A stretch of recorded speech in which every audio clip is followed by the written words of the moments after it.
말씀을 통해서 또 개남의 은혜를 나누기를 원하는데요. 이 코로나로 인해서 또 세계적으로 아주 다양한 일들이 또 있는 것을 보게 되어지는데, 지난 3월 9일에 이제 호주에서 있었던 일이에요. 호주에서 있었던 일인데, 호주에서는 이제 하이데 자네츠키라는 여인이 이제 거기 이제 3월 9일이면서 이제 코로나가 막 확산되기 이제 그 전이거든요. 근데 이 사람이 이제 인터넷으로 이제 화장지를 이제 주문을 했어요. 화장지를 주문했는데, 근데 보통 이제 한 팩에 이제 48롤, 한 팩 사면 이제 보통 36롤 이렇게 들어가는데, 호주에 이제 48롤이 들어가는 화장지를 이제 주문을 해서 주문을 딱 넣는데, 이 사람이 이제 48롤이면 이제 한 팩을 주문해야 되는데 48박스를 주문하는 거예요. 48상자를. 그 48상자를 주문해서 잘못 결제가 됐는데, 뭐 그 다음날 이제 화장지가 온 걸 보니까 이제 어마어마한 이제 양이 이제 휴지가 이제 화장지가 배달이 된 거예요. 근데 이 사람이 이것을 어떻게 이제 돌이킬 수도 없고 취소할 수도 없고 해서 이 화장지 싸둘 데도 없어서 이 사람이 이렇게 사진을 찍었어요. 집 안에도 두고 이제 화장지가 너무 많으니까 그것도 부족해서 또 창고에도 이렇게 많이 쌓아둔 거예요. 근데 이제 큰 실수를 저지른 거죠. 그건 이 48상자면 이 사람이 일반인이 보통 휴지를 쓴다면 12년 동안 쓸 양이라는 거예요. 12년 동안 한 사람이 쓰는데 12년 동안 제 휴지를 써야 되는 거예요. 그래서 그 가격도 390만 원 정도 결제가 돼서 이제 배달이 온 거예요. 근데 문제는 이제 3월 9일이잖아요. 한 2주 정도 지났는데 이 호주에서도 이제 이 코로나가 막 확산이 돼서, 우리나라는 이제 코로나 번지면은 우리나라는 뭐 어떤 사재기 같은 거 안 하는데, 그죠? 이번에도 코로나인데 뭐 휴지 사놓거나 뭐 이런 식으로 안 계시죠?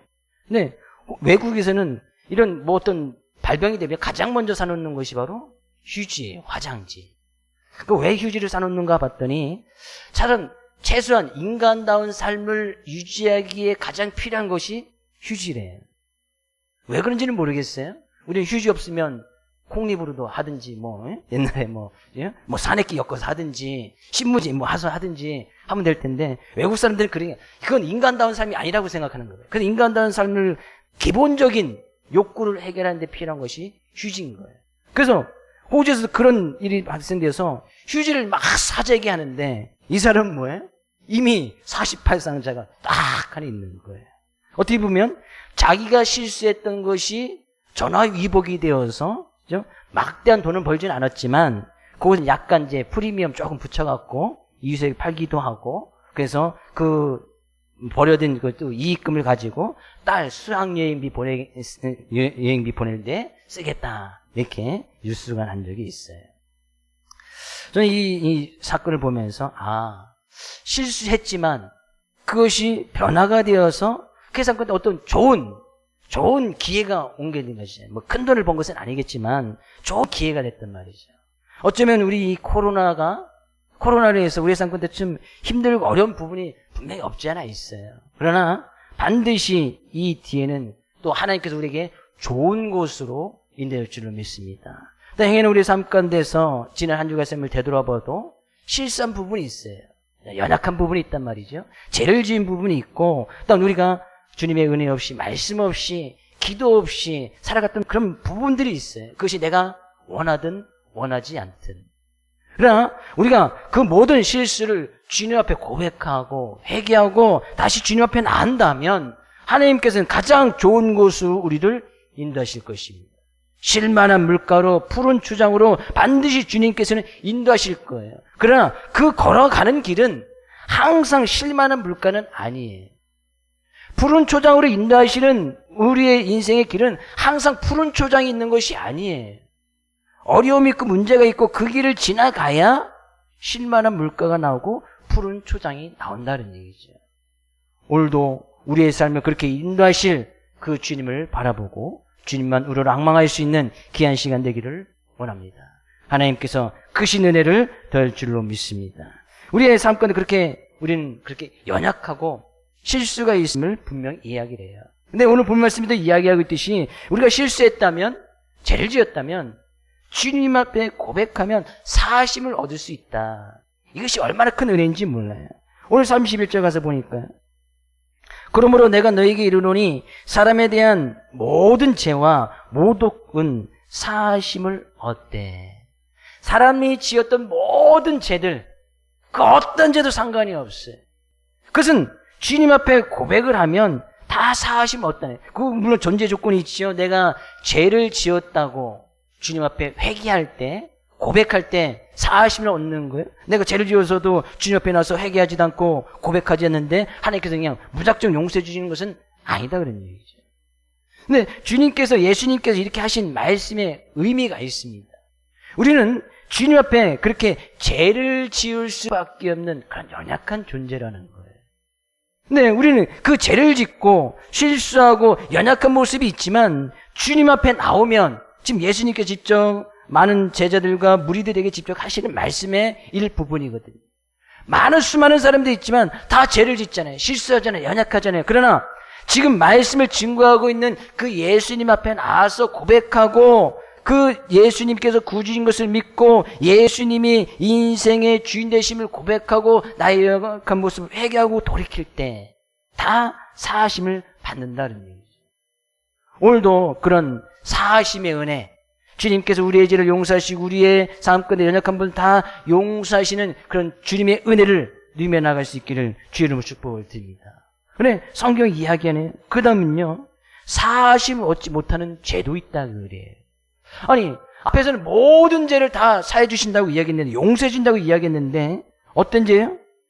31절 뒷부분에 성령을 모독하는 것은 사하심을 얻지 못하겠고, 32절도 비슷한 말을 하네요. 누구든지 말로 인자를 거역하면 사하심을 얻되 누구든지 말로 성령을 거역하면 이 세상과 오는 세상에서도 사하심을 얻지 못하리라. 모든 죄를 다 용서받을 수 있지만 용서받지 못하는 죄가 딱 한 가지가 있어요. 그것은 뭐예요? 성령을 모독하는 것, 성령을 거역하는 것.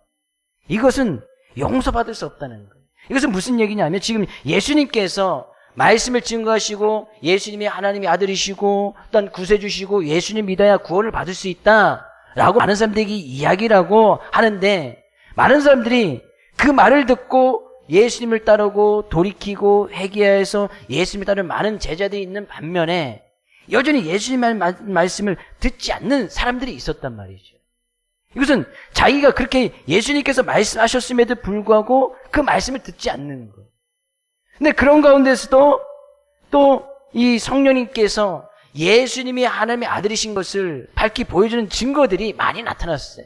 어떤 기적을 베푼다든지, 뭐 병든 사람을 고친다든지, 죽은 자를 살린다든지, 귀신을 쫓아낸다든지, 그런 성령의 놀라운 역사들이 나타났거든요.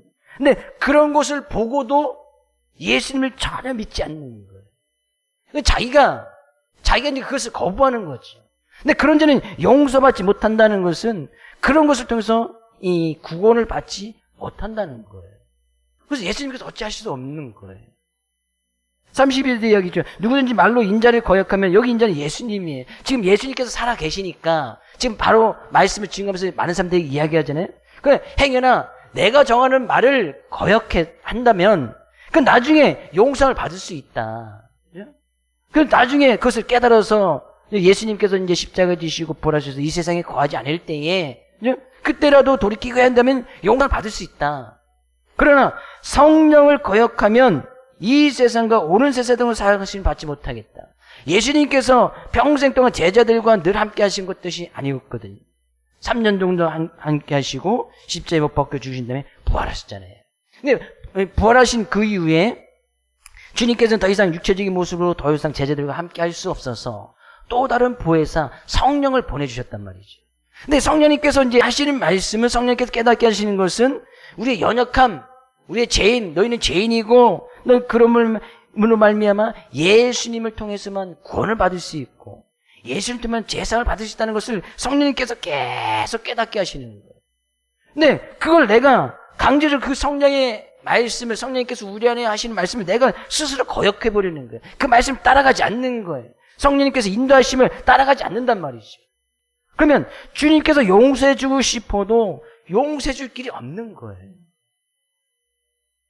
용서받지 못할 죄가 있는 것이 아니고 내가 그 주님께서 하신 말씀을 내가 스스로 거역하고 그 말씀을 따라가지 아니하고 성령님께서 우리 안에서 계속 회개하라고 돌이키라고 주님만이 우리 인생의 주인이시라고 늘 깨닫게 하시고 생각나게끔 하시는데 그 성령을 거역하면 용서받을 길이 없다 그런 얘기죠. 그런 의미예요. 근데 우리는 지금 어떻습니까? 우리가 주님 앞에 나서 지금 예배하고 나의 연약하고 부족한 모습을 주님 앞에 고백하고 그 주님의 용서함을 받을 수 있다는 것이 얼마나 큰 하나님의 은혜냐 그런 얘기죠. 우리 자신의 모습은 늘 이렇게 죄를 지을 수밖에 없는, 늘 실수할 수밖에 없는, 늘 연약한 가운데 빠질 수밖에 없는 그런 모습이 우리의 모습인 거예요. 근데 그럼에도 불구하고 주님께서 우리를 또 불러주시고 성령님께서 또 말씀을 또 생각나게 하시고 주님만이 우리 인생이 주님 것을 생각나게 하셔서 이 시간에도 주님의 전으로 불러주시고 우리가 또 회개하고 돌이키고 다시 그 하나님을 바라보고 그 말씀을 의지하며 나갈 수 있고 우리가 그 용서를 받을 수 있다는 것이 얼마나 큰 은혜냐 그런 얘기죠. 이것은 아무나 되는 것이 아니에요. 우린 지금 주님 앞에 나왔다는 그 자체가 성령의 지금 인도함을 받고 있다는 얘기죠. 예수님께서 우리와 주시는 그 말씀을 지금 우리가 따라가려고 하고 있다는 얘기죠. 그러면 우리는 원래의 모습은 죄를 지을 수밖에 없는, 그 죄를 지으면 사람들은 그 죄를 지으면 죄는 계속해서 쌓이게 되어지고 죄는 악성 종합마냥 계속 번지게 되어 있어요. 근데 오늘 본 말씀은 그 죄가 악한 모습이 쌓이는 곳이 어딘가 봤더니 그것이 마음이라는 곳이래요. 마음. 성경의 마음을 성경에서 이제 많은 단어로 특히나 잠언서에서 이제 마음이라는 단어가 제일 많이 나오는데 이 마음이 과연 어딘가, 그죠? 우리는 보통 마음하면 이제 여기를 가리키죠. 우리의 마음, 이제 가슴이잖아요. 마음. 근데 성경에 이제 이 마음이라는 단어를 쓰면서 잠언서에서는 특히 이 마음을 가장 비밀스러운 장소라를 이야기할 때 이제 마음이라는 단어를 써요. 그럼 우리의 삶의 모습 가운데서 가장 중요한 곳, 겉으로는 드러나지 않지만 다른 사람이 들어갈 수 없는 가장 비밀스러운 영역, 그것이 이제 마음이라는 것이에요. 그래서 사람들이 다른 사람의 마음을 알 길이 없잖아요. 그렇죠? 10길 물속은 알아도 한 길 사람 속의 마음속은 알 수 없는 것이. 다른 사람이 전혀 알 수 없는 것이 마음이에요. 그래서 이제 잠언서에서 마음이라는 것을 쓸 때 그렇게 비밀스러운 영역을 이야기할 때 마음이라는 단어를 쓰기도 해요. 또 잠언서에서는 이 마음을 이야기할 때 우리의 이성이 자리 잡는 곳, 우리의 생각, 그죠? 우리가 생각할 수 있는 능력이 있는 곳이 또 마음이라고 이야기를 해요. 또 어떤 우리의 의지, 내가 어떤 의지로 결단하는 그런 의지가 담겨져 있는 것이 또 마음이에요. 또 잠언에서는 우리의 감정, 우리 사람들의 감정이 있잖아요.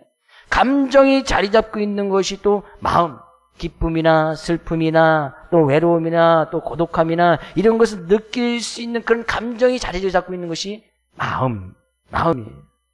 그러니까 결국에 이런 마음은 가장 비밀스러운 장소고 우리의 감정이나 우리의 이성이나 의지가 자리를 잡고 있는 곳이기 때문에 그 마음에 하나님의 말씀을 받아들이면 그 마음은 우리의 믿음이나 신앙이 자리 잡을 수 있는 것이 바로 이 마음이라는 거예요. 잠언서는 마음을 그렇게 이야기를 하고 있어요. 우리의 믿음이 있는 곳이 우리의 마음이에요. 우리의 어떤 신앙이 자리 잡을 수 있는 것이 우리의 마음이다 그런 거예요. 그래서 우리는 엄밀히 마음이라는 것을 따지면 굳이 이제 가슴보다는 머리 쪽이 훨씬 더 가깝겠지요. 어떤 생각이나 어떤 의지나 어떤 판단력이나 어떤 또 감정을 생각하면 또 가슴인 것 같고. 뭐 우리의 가슴이든 머리든 뭐 그것이 중요한 것이 아니에요. 우리의 믿음이나 신앙이 자리 잡을 수 있는 것이 바로 이 마음이라는 거예요. 근데 원래 사람들의 이 마음은 죄를 쌓아두기에 아주 적합한 장소가 이 마음이라는 것이죠.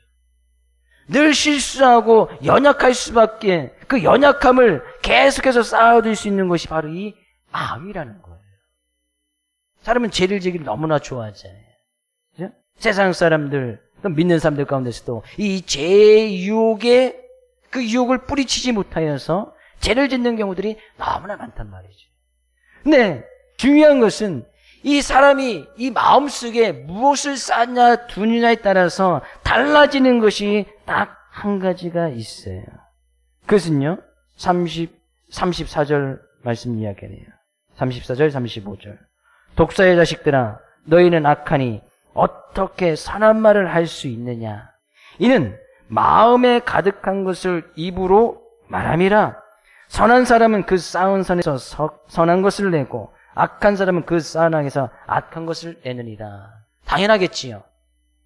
이 마음이라는 곳에 우리가 감정이라는 것을 또 예를 들어본다면, 마음은 감정이 자리 잡은 것이니까 내 감정이 늘 지금 슬퍼, 늘 외로워. 그러면 그 마음속에 이 외로움이 가득 쌓여 있다면 그 사람이 말하는 것을 보면 외로움이 묻어난단 말이죠. 이 사람이 그냥 늘 슬퍼, 슬픔의 감정이 마음속에 가득 쌓여 있어. 근데 그 사람이 말하는 것을 보면, 그 사람이 지금 슬픔 감정이 뭔지는 알 수 없지만 그 사람이 말하는 것을 보면 마음속에 슬픔이 가득 차 있기 때문에 말하는 것을 보면 그 말하는 것에서 슬픔이 묻어난단 말이죠.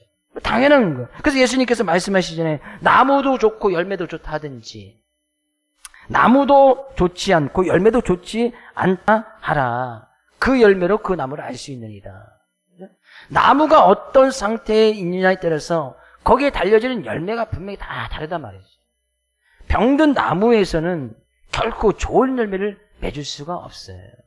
병든 나무가 그 열매를 맺는 거면 쉽게 떨어지든지 병이 들든지, 나무 자체가 병이 들었으니까 그 열매를, 좋은 열매를 맺을 수가 없단 말이죠. 나무가 나쁘면 당연히 열매도 나쁜 거예요. 우리의 마음이 나쁘면 당연히 그의 입을 통해서 나오는 열매 가운데 가장 첫 번째 열매가 말이라는 열매인데 이 말이 나쁠 수밖에 없다는 거예요. 지금 예수님께서 무슨 말씀하고 있는 거예요? 예수님의 말씀을 지금 거역하고 예수님께서 주인이심을 믿게끔 성령님께서 계속 역사하심에도 불구하고 그 성령을 거역하는 너희들아, 그죠? 예수님 믿지 않는 너희들아, 너희들은 그 마음이 정말 악하고 그 마음에 악한 것이 가득 쌓여 있어서 너희 말하는 것을 보니까 악한 말만 계속해서 쏟아내는구나. 그러면서 하는 말씀이 독사의 자식들아 라고 이야기하는 거예요. 독사는 왜 독사예요? 그 입에서 독이 품어나오기 때문에 독사 아니에요. 그죠? 독사를 물면 거기서 입에 독이 묻어나잖아요. 그래서 독사란 말이죠. 왜 독사라고 표현했습니까? 그들이 항상 지금 악한 말을 하고 있기 때문이에요. 어떤 악한 말을 하고 있어요? 당시 예수님께서 살아가실 때 예수님은 구주가 아니다. 예수님에 다른 곳에 구원이 있다. 왜 예수님 믿어야만 구원을 받느냐? 왜 다른 이를 모두 구원을 받을 수 있다. 네가 어떻게 하나님의 아들이라고 이렇게 이야기하느냐? 참 참남하다. 막 이렇게 악한 말하고 다니는 거예요. 그럼 잘 보니까 그대 마음속에 이런 악함이 계속 쌓여 있기 때문이었다는 얘기죠. 그들의 생각이나 그들의 감정이나 그들의 의지나 그들의 어떤 이성들이 늘 악한 것으로 마음속에 계속 쌓여 있다 보니까 그 마음에 하나님의 말씀이 들어갈 틈이 하나도 없는 거예요. 성령님께서 역사하셔야 되는데 성령이 들어갈 자리가 없는 거예요. 그러다 보니까 그것을 통해서 나타나는 것이 뭐예요? 겉으로 볼 때는 아무도 몰라요. 그 사람이 선한 마음을 가지고 있는지 악한 마음을 가지고 있는지, 그 나무가 좋은 나무인지 나쁜 나무인지 알 길이 없어요. 근데 그 열매를 보니까 좋은 나무인지 나쁜 나무인지 알겠더라는 거예요. 그 사람이 말하는 것을 보니까 그 사람이 지금 좋은 나무인지 나쁜 나무인지 알겠더라는 거예요. 그 사람이 말하는 것을 보니까 그 사람이 선한 사람인지 악한 사람인지 알겠다는 거예요. 올해 우리는 선한 데 지혜롭고 악한 데 미련한 그런 교회의 모습, 그런 우리의 신앙의 모습으로 살아가고 계속해서 말씀을 나누고 있습니다. 그러면 지금 이 본 말씀은 예수님께서 하시는 거예요. 우리의 원래 마음속에는 이런 악한 것이, 죄라는 것이 독을 가득 품은 그런 나쁜 것들이 계속 쌓일 수밖에 없지만, 그런 마음을 지금 다 용서를 받아서 예수님을 통해서 사하심을 받아서 그 가운데에 선한 것으로 계속 쌓아두라는 거예요. 선한 것을 계속 쌓으라는 거예요. 그래서 그 선에 대해서 쭉 살펴봤어요. 지금 예수님께서 말씀하신 예수님의 말씀, 그 안에 성령님께서 역사하시는 성령님이 우리 안에 자리 잡을 수 있도록 성령님께 우리의 마음의 자리를 내어드리고, 성령님께 우리의 자리를 내어든다는 것은 우리의 감정도, 우리의 의지도, 우리의 생각도, 우리의 이성도 성령님께 자리를 내어주라는 거예요. 하나님의 말씀으로 그 자리에 하나님께서 자리를 차지할 수 있도록 내어주라는 거예요. 네, 이 선한 마음을 가졌는지 악한 마음을 가졌는지 그것은 알 길이 없네요. 오직 누구만 알아요? 내 자신이 제일 잘 알겠지요. 무엇보다 내 자신이 제일 잘 알겠지. 내가 지금 선한 마음을 쌓아가고 있는지, 선으로 가득한 마음을 쌓아가고 있는지, 아니면 악한 것을 가장 잘 쌓아가고 나가는지. 그 다음 아시는 분이 뭐예요? 위에 계신 분은 알겠지요. 오직 주님만은 알겠지. 옆에 있는 사람은 속일 수 있어요. 왜? 겉으로 드러나지 않으니까. 가장 깊은 곳, 은밀한 곳, 비밀스러운 장소가 이 사람의 마음인데, 이 사람의 마음 알 수 있는 사람이 누가 있어요? 제 마음이 지금 어떤 것 같아요? 혹시 독심술 이렇게 갖고 계신 분 안 계시죠? 어제 미리 어디 가서 또 목사님 마음이 어떤가 어디 점치고 오신 분 안 계시죠? 알 길이 없어요. 제가 여러분의 마음을 좀 알까요? 마음속에 싹 들어가서. 네, 알 수 있는 길이 있잖아요. 뭐요? 그 사람 말을 보면 알 수 있는 거예요. 말. 왜 선한 말을 쌓으라고 하느냐? 그 사람의 말을 보면 그 사람이 어떤 사람인지, 그 사람이 지금 어떤 나무인지, 지금 어떤 열매를 맺고 있는지 알 수 있는 가장 유일한 방법, 가장 결정적인 수단이 바로 이 말에 있다는 거예요. 그럼 내가 선한 말, 선한 마음으로 선한 것을 내가 가득 쌓아뒀는지 뭘 보면 알 수 있어요? 내가 말하는 것을 보면 알 수 있다는 거예요. 저 사람이 나쁜 나무인지 악한 나무인지 그 사람이 어떤 사람인지를 알 수 있는 비결은 이 말하는 것을 보면 알 수가 있는 거예요. 말. 왜요? 선한 사람은 그 쌓은 선에서 선을 낼 수밖에 없고, 악한 사람은 그 쌓은 악에서 악한 것을 낼 수밖에 없다. 그런 얘기죠. 사람들은 그 마음속에 있는 것이 드러나기 때문이에요. 감정도 드러나고, 의지도 드러나고, 생각도 드러나고, 그 사람의 어떤 이성, 생각, 판단하는 능력, 이제 판단하는 것도 다 드러날 수밖에 없다는 얘기죠. 그래서 예수님께서 하신 말씀이 행여나 우리 마음속에 그런 악한 것들이 쌓여 있다면 그것은 뭐예요? 사하심을 받을 수 있으니까, 용서를 받을 수 있으니까, 용서를 받을 수 있는 비결은 뭐예요? 그 예수님께 회개하고 돌이키고 그 주님 앞에 나와서 고백하는 길밖에 없어요. 다른 길로는 용서받을 길이 없어요. 예수님께서 그렇게 용서받을 수 있는 길을 이 세상 모든 사람들에게 다 공평하게 똑같게, 그죠? 똑같이 용서받을 수 있는 길을 딱 열어주신 거예요.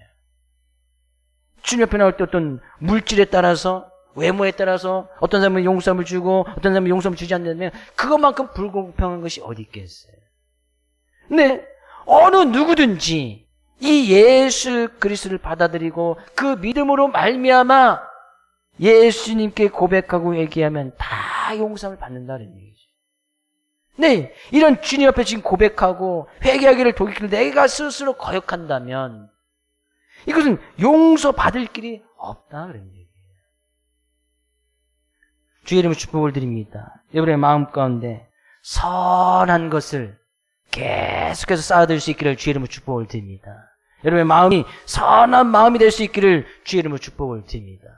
그러면 우리의 삶 가운데서 변해야 될 것이 뭐예요? 그렇죠? 마음을 제일 먼저 바꾸는 것이 제일 중요하겠지요. 근데 이 마음에 있는 것은 무엇로 표시가 난다고요? 말로 표시가 나는 거예요. 말로. 그러면 내가 정말 선한 사람이고 선한 나무이고 좋은 열매를 맺어가고 있다는 그 증거를 다른 사람들에게 보여주고 내가 예수님을 통해서 참다운 변화에 대한 삶을 살아가고 참된 진리를 따라가는 그런 삶의 모습으로 살아가고 있다는 그 증거가 바로 이 말에 있다는 거예요. 야고보서 3장에 가서 보면 이 말에 대해서 너무나 잘 이야기를 하고 있어요. 말에 실수가 없는 자라면 곧 온전한 사람이라고까지도 이야기합니다. 말에 실수가 없는 사람이라면 그 사람은 곧 온전한 사람이래요. 능히 온 몸도 굴레 씌우는 것이 바로 이 말에 있는 거예요. 저는 지금 이 마음의 변화를 받기를 지금 이야기하고 있지만 그것의 결과로서 우리의 말이 진정으로 변화되어야 되고 그 말로 말미암아 우리가 하나님 앞에 온전히 설 수 있는 그런 믿음의 사람이 되어야 한다는 사실이에요. 왜냐하면요, 36절 가서 보니까요, 아주 중요한 말씀을 하고 있어요. 36절. 내가 너에게 이르노니 사람이 무슨 무익한 말을 하든지 심판날에 이에 대하여 신문을 받으리니 37절. 내 말로 의로함을 받고 내 말로 정죄함을 받으리라. 예수님께서 분명히 우리가 주님 앞에 섰을 때는 이 믿음 보시겠다고 말씀하고 있거든요. 믿음. 예수 그리스도는 믿음이 있으면 우리 영생에 그 믿음이었으면 영벌에 처하는 거예요. 근데 예수님께서는 지금 여기서 전혀 다른 말을 이야기하고 있는 것 같네. 우리가 언젠가는 다 하나님 앞에 심판날에 그 앞에 다 서게 되어질 텐데 그때 심판받는 그 심판의 기준, 신문 딱 물어본다는 것이죠. 뭘 물어본다는 거예요? 뭘 보시겠다는 거예요? 이 사람이 무슨 말을 했는지, 사람이 무슨 무익한 말을 했든지, 이 사람 정말 무익한 말을 했나, 유익한 말을 했나, 그거 가지고 신문하시겠다는 거예요. 무익한 말을 한 사람들에게는 다 심판날에 신문을 받게 될 것이다. 다 심판받는다는 거예요. 뭘로요? 말로 심판받는다는 거예요. 37절에 이야기 전에 내 말로 의롭다움을 받든지 내 말로 정죄함을 받을 것이다. 네가 말한 거에 따라서 정말로 의롭다 칭함을 받게 되어서 의롭다 인정을 받아서 영생을 걸 수 있는 천국에 들어가든지 내 말로 정죄함을 받아서 심판을 받아서 영벌에 처하겠든지 그에 대한 기준이 뭐라는 거예요? 바로 말에 있다는 거예요. 말이 그만큼 얼마나 중요한지 예수님께서 말씀하시는 거예요. 근데 그 말이 중요하기 위해서는 그 마음속이 어떠한지를 지금 예수님께서 말씀하고 있는 거예요. 결국에 이 마음은 우리의 믿음과 신앙이 거하는 자리거든요. 이 믿음과 신앙이 없다면 결국에 앞에서 신문을 받고 심판받아서 정죄함을 받아서 영벌에 처해지겠다는 거예요. 그러니까 지금 이것은 말을 이야기하고 있는 것 같지만 그게 그 마음 속에 있는 그 마음의 속에 있는 그 믿음, 그 신앙을 이야기하는 거예요. 그러니까 결국에 이 믿음이라는 것은 뭘로 나타나느냐? 말로 나타나는 거예요.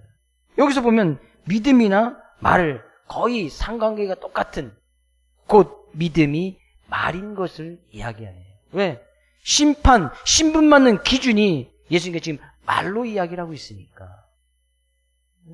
그럼 말만 뻔지르하게 잘하면 된다는 거예요? 한두 번 그렇게 할 수 있겠지요. 말을 통해서 다른 사람들을 속일 수 있겠지요. 한두 번은 그렇지요. 근데 사람은 영적인 동물이기 때문에 그죠? 사람들 다 누구든지 다 마음을 갖고 있기 때문에 한두 번은 그렇게 속고 그렇게 나에 대해 좋게 얘기하는 것 정말 좋게 얘기하는 것이구나 이렇게 받아들이겠지만 두 번, 세 번, 네 번 이렇게 말을 듣다 보면 이 사람이 정말 나를 위해서 하는 말인지 아니면 나를 속이고 어떤 자기의 유익만을 추구하기 위해서 하는 말인지 사람들은 그래서 다 느끼게 되어져 있단 말이죠. 다 느낌이잖아요. 그러니까 여러분 인간관계 속에서 친구들 관계 속에서 그 사람의 말을 통해서 이 사람이 어떤 사람이구나, 이 사람이 나한테 어떻게 대하고 있구나, 어떻게 나라에 대해서 인지하고 있구나, 이 사람이 지금 어떤 생각 갖고 있구나 조금 말해보고 몇 번 만나보고 이렇게 말해보면 다 알 수가 있잖아요. 웬만큼 느낀단 말이죠. 왜? 하나님께서 그 정도 느끼게끔 우리에게 그런 이성이라든지 그런 감정을 허락해 주셨기 때문이에요. 근데 그 말로 말미암아 심판을 받는다, 신문을 받는다. 하나님께서 물어보신다는 것이요. 네가 이 세상에서 어떤 말을 했냐? 무익한 말을 했냐? 아니면 유익한 말을 했냐?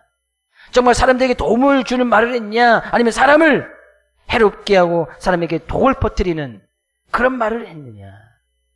이거 신문하시겠다는 거예요. 물론 신문하지 않아도 하나님께서는 다 아시겠지요. 그때 가서 다 아마 하나님께서 이렇게 묻기도 전에 우리가 말했던 것을 갖다가 쫙 늘어놓으실 거예요. 쫙 네가 어떤 말을 했지? 쫙. 그때는 우리가 더 이상 반박할 수 없겠지. 근데 예수님께서도 말씀하시는 것이 행여나 우리가 그런 악한 말이나 무익한 말을 할지라도 주님께서는 뭐예요? 그 모든 죄는 다 용서함, 사함을 얻을 수 있다라고 이야기하는 거예요. 용서 받을 수 있다는 거예요. 그러면 주님 앞에 우리가 이제까지 잘못했던 말이 있다면, 잘못된 마음을 가지고 있었다면 빨리 지금 회개하고 돌이키고, 내가 누군가에게 상처 주고 누구에게 아프게 하고 누군가에게 막 독처럼 독을 막 붓는 그런 말을 했더라면 빨리 지금 회개하고 돌이키라는 거예요. 회개하고 돌이키는 것도 마음이, 내 마음속에 마음이 허락하지 않으면 회개하고 돌이킬 수가 없겠지. 내가 예수님을 나의 인생의 구주라고 고백하는 거, 그죠? 마음으로 믿어 입으로 시인할 때, 마음으로 믿는 것이 먼저고 입으로 시인하는 것은 나중이에요. 마음으로 진정으로 믿어져야 예수님이 나의 구주 되심을 고백할 수 있다니까요. 마음과 말은 항상 같이 가게끔 돼 있어요. 주님께서 물어보실 때 정말 우리가 어떤 말을 했는지, 성경에 있다가 저는 이런 말을 했으면 정말 좋겠다라는 말씀이 한 가지 있는데, 바오스다가 했던 말이에요. 디모데전서 1장 15절에서는 제가 읽어드릴게요. 믿보다 모든 사람이 받을 만한 이 말이요. 정말 신실하다, 정말 믿을 만한 말이라는 거예요. 이 말은 모든 사람이 다 받았으면 좋겠다는 거예요. 어떤 말이에요? 그리스도 예수께서 죄인을 구원하시려고 세상에 임하셨다 하였도다. 이 말은 이 세상 모든 사람들이 다 받을 만한 말이고 정말 진실된 말이고 우리가 꼭 믿어야 할 말이라는 거예요. 어떤 말이에요? 그리스도 예수께서 죄인을 구원하시려고 세상에 임하셨다. 이것은 우리가 꼭 받아들여야 될 말이고 우리의 마음속에 깊이 새게 될 말이고 모든 사람이 다 받을 만한 진실한 말이라는 거예요. 이것보다 더 좋은 말은 없네요. 예수께서 죄인을 구원하고 세상에 임하셨습니다. 예수님께서 형제를 구원하시려고, 자매님을 구원하시고 세상에 오셨습니다. 예수님께서 나를 구원하시려고, 죄인된 나를 구원하시려고 이 세상에 오셨습니다. 이 말보다 더 좋은 말이 없다는 거예요. 이 좋은 말 해야겠지요. 우리 옆에 계신 성도님에게 좋은 말 한번 해주세요. 빨리. 그리스도 예수께서 죄인을 구원하시려고 세상에 임하셨습니다. 그리스도 예수께서 형제님을 구원하시려고, 자매님을 구원하려고 세상에 임하셨습니다. 그 다음에 바울사도가 하는 말이 죄인 중에 내가 괴순이라. 정말 죄인 중에 가장 나쁜 죄인, 그 죄인인 나를 구원하시기 위해서 주님께서 이 세상에 오셨구나. 그것을 깨달았던 바울은 평생 동안 그 말만 하고 다닌 거예요. 그 말만 하고 다녔다는 것은 그의 마음속에 주 예수 그리스도께서 가득 자리 잡고 있었기 때문에 어딜 가든지 그 말을 하는 거예요. 심지어 돌에 맞아도 그런 이야기를 하네요. 심지어 감옥에 가도 그런 말을 해요. 심지어 그가 매를 맞아도 그런 말을 해요. 그의 삶의 모습 가운데 정말 힘들고 어려운 난간이 계속 부딪혀도 계속 그런 말만 하는 거예요. 그 말만 하는 거예요. 어디를 가든지 예수님께서 당신들을 구원하려고 이 세상에 오셨습니다. 그 예수를, 그리스도를 믿어야 구원이 있습니다. 그 예수님만이 우리의 인생에 참된 진리이십니다. 만약 지금도 바울이 살아있다면, 바울을 툭 치게만 해도 예수 그리스도, 그 예수님 믿어야 구원받습니다. 아마 이건 막 선포가 다녔을 거예요. 저는 우리 사랑하는 모든 이 성도님의 삶 가운데서 이는 선한 것을 가득 쌓아둘 수 있기를 주의 이름으로 축복을 드립니다. 그래서 우리 성도님 말이 예수 믿으면 가장 먼저 변화받는 것이 말이에요. 예수 믿는 사람들이 가장 큰 특징은 말에 놀라운 변화가 있어요. 말이 변하지 않으면 예수님 믿기 전에 믿으나 말이 변하지 않으면 그 사람 어떻게 보면 예수님 믿지 않는 거예요. 왜? 마음속에 있는 것이 그대로 나오는데 예수님 믿기 전에는 그 죄인된 모습을 가지고 있는 그 말이 예수님 믿는다고 하지만 그 위에도 똑같은 그런 말을 계속하고 있어. 마음에 변화가 없다는 얘기잖아요. 말에 변화가 없다는 것은. 그럼 그 마음속에 믿음, 예수님을 담아두지 않는 거예요. 예수님 믿으면 말에 놀라운 변화가 있어요. 말이 달라져요. 왜? 그 마음속에 생각이 달라지잖아요.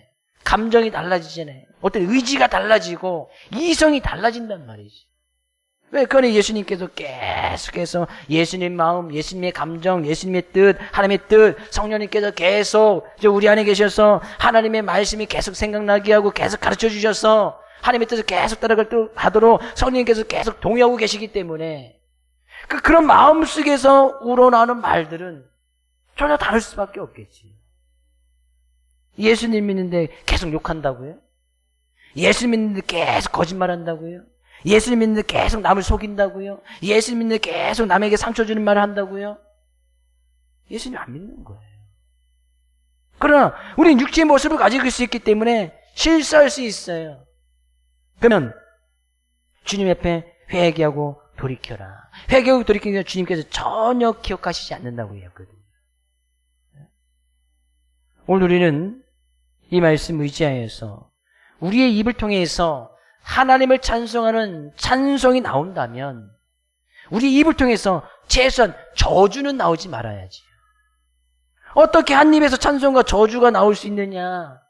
믿음의 형제들이여, 이건 마땅하지 아니하다. 하나님을 찬양하면서 어떻게 거기에서 단물과 쓴물이 같이 나올 수 있느냐? 그럴 수 없다는 거예요. 좋은 나무는 좋은 열매, 나쁜 나무는 나쁜 열매. 우리의 마음이 변화받아서 그 마음속에 늘 선한 것을 쌓아두고 우리가 하는 말들이 선한 말, 유익한 말, 하나님을 찬양하는 말, 또 예수 그리스도께서 죄인된 우리를 구원하기 위해서 죄수보다 더 나쁜 죄수 중에 괴수된 우리를 구원하시기 위해서 이 세상에 오셨다는 그 말은 가장 진리고 변함이 없는 말이니까 그 말을 통해서 한 주간도 힘을 얻고 능력을 얻어 살아나갈 수 있는 우리 사랑하는 모든 손님 될 수 있기를 주의 이름으로 축복을 드립니다.